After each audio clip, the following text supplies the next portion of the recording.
First half of the year is over and everybody's still wanting to know if and when we will have a housing crash. In this video, that's what we will talk about. I'll tell you when it will happen, if it does happen. Hey guys, it's Mac Rogers, broker owner of Albert Rogers Realty here in Castro Valley, California, in the lovely East Bay of San Francisco. If this is your first time on this channel, welcome. This channel is all about living in the East Bay, what it's like to live here, how much does it cost to live here. If you're looking to move here or move out of here, we can and we would love to help you out. I also give tips, advice, hacks for home buyers and home sellers, and I also do monthly real estate market updates just like this one.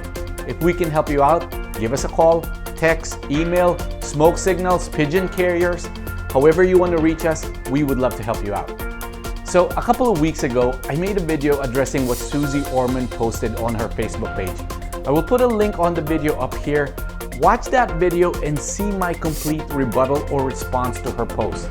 Let me quickly summarize it here and let's talk about what the market is doing, where it's heading, and when that dreaded crash is going to happen. So stick until the end to find out. So Susie Orman basically said on her post not to buy real estate until the later part of the year.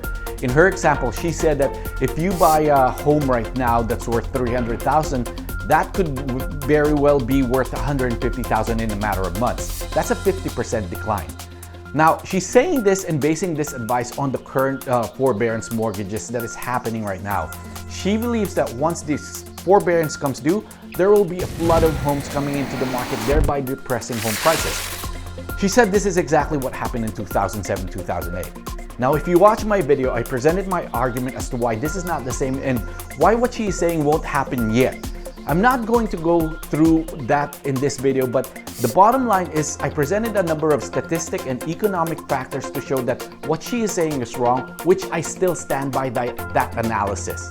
So why am I making this video and have I changed my mind? Well, there's a small part of me that is starting to believe that this crash that everyone is talking about and waiting for could really happen.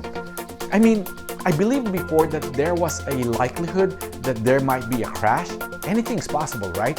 However, it was always far-fetched, and here's why. I'll give you my 2020 market forecast and what to expect, and then go on as to why I have that nagging feeling that there may indeed be a crash. We will talk about the economic recovery, unemployment, prices, sales, and then go to the crash. First, let's start with this. Is the economy finally showing signs of recovery? 91% of economists that were surveyed agreed that the economic recovery is already underway, and 83% is believing that the recovery is going to be a quick recovery, a V-shaped recovery like this. The Wall Street Journal has this to say. The first stage of the recovery looks V-shaped. After bottoming out in April, economic activity has continued to rise into early June. According to a range of private data, an L-shaped recovery in which activity stays depressed now looks remote. And while the overall recovery might not end up V, it may also be less feeble than many had feared. Furthermore, the journal also states that a strong economic recovery depends on effective and sustained containment of COVID-19. Economists said in the latest monthly survey by the Wall Street Journal, with 91% of business and academic economists agreeing somewhat or strongly that the economic recovery depends on containing the pandemic. So let's talk about the unemployment numbers and what it will look like in the coming months and the years to come. The consensus for June was we were going to add around 3 million jobs. That number was blown out of the water. The numbers that came in was actually closer to 5 million. There's certainly a lot of fear being sown on both sides of the political aisle, but take a look at the actual unemployment numbers versus that of the Great Depression. We are clearly nowhere near those numbers. Now, this is not to undermine the people that are losing jobs. Certainly, those are people, not just numbers. Here's another look at the unemployment numbers compared to the number of people filing for unemployment benefits. The difference between the blue and the orange are the people that are going back to work. Here's another graph that shows the breakdown of the age groups that are returning to the workforce. A majority of them are the ones that are potential buyers entering the real estate market. Again, for the Wall Street Journal, U.S. job growth surged last month, underscoring the economy's capacity for a quick rebound if businesses continue to reopen and consumers regain confidence.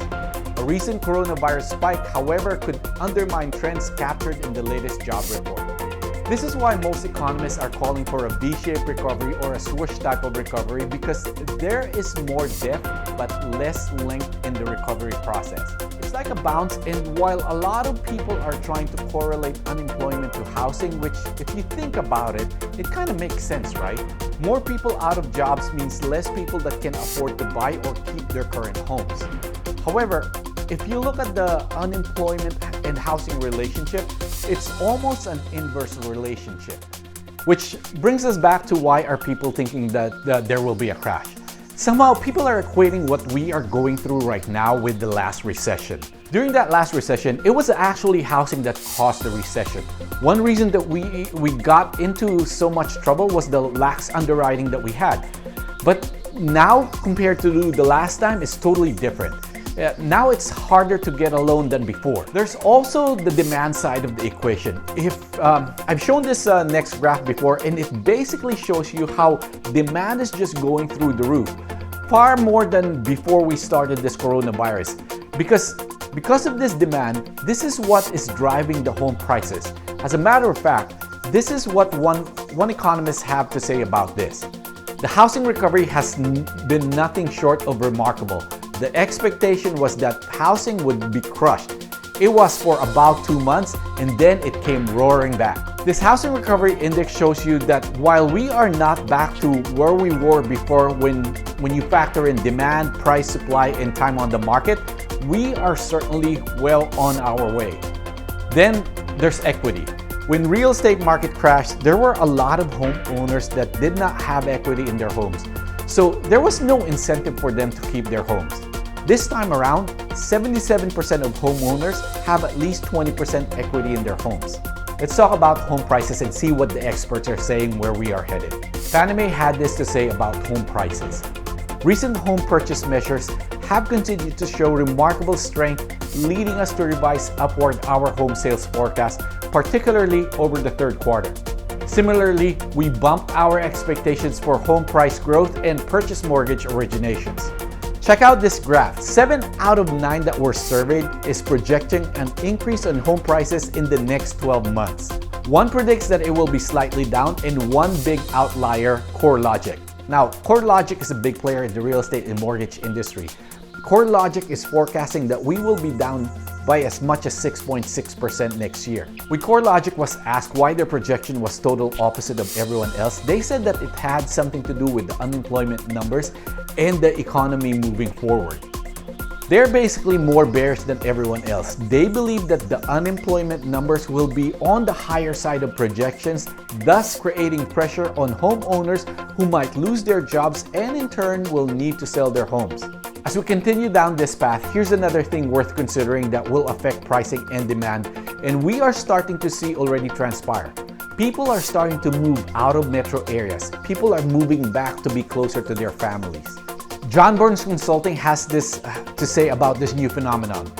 As states, cities, and counties around the country slowly reopen, we predict the Great American Move. For safety reasons, financial prospects, life change improvements, personal comfort, and employment, we expect a surge in household and business relocations over the next few months that will provide new strategic opportunities for real estate markets. Now, I've seen this firsthand already. I have a number of clients that have done just this. They moved out of the city. They moved back to where they were originally from to be closer to their families. Now, some of them have even started asking their companies to relocate them to places where they have other headquarters. Usually, it's a less expensive place than the Bay Area. So when is the crash? Well, if it happens, it's most likely not going to happen this year, and this is why. Simply because the government, the feds, the banks, they are doing everything to make sure that we don't have a repeat of 2007 and 2008. The stimulus 2.0, and forbearance. All these measures will most likely mean that no big market activity happens this year. So does this mean that it happens next year? Well, it could very well be. Maybe around this time next year. Just take a look at forbearance. This is everyone's poster child for the crash right now. Everybody loves to talk about what happens after forbearance. So let's try to play this out. Say for example, I take forbearance. I asked my lender for a 3-month forbearance. It started in April, now I miss April, May, June, and July comes around and still nothing, right? Now I go back to my lender and ask for another 3 months and they grant it. Then another 3 months is over and still the same situation. So I asked this time around for 6 months and they gave it to me. So now I'm in 12 months forbearance, right? Now let's fast forward to April 2021. I'm out of a job, I can't pay my mortgage, I have to sell the property. Now multiply this by thousands of other homeowners like me and you start to see the foundation weakening. Then you have people that want to get out of the metro areas. You now have additional sellers coming into the market as well. Add to that the workers that will be allowed to continue working from home or from anywhere. Most of them probably, again, fleeing the metro areas. Take this another step further with renters. Renters that can't pay their rent or renters that are moving as well will further put pressure on real estate prices. Landlords that can't get tenants will then have to put their properties on the market. Now, what about commercial real estate? If enough workers are working remotely, will they have empty office buildings? Think of the impact on that.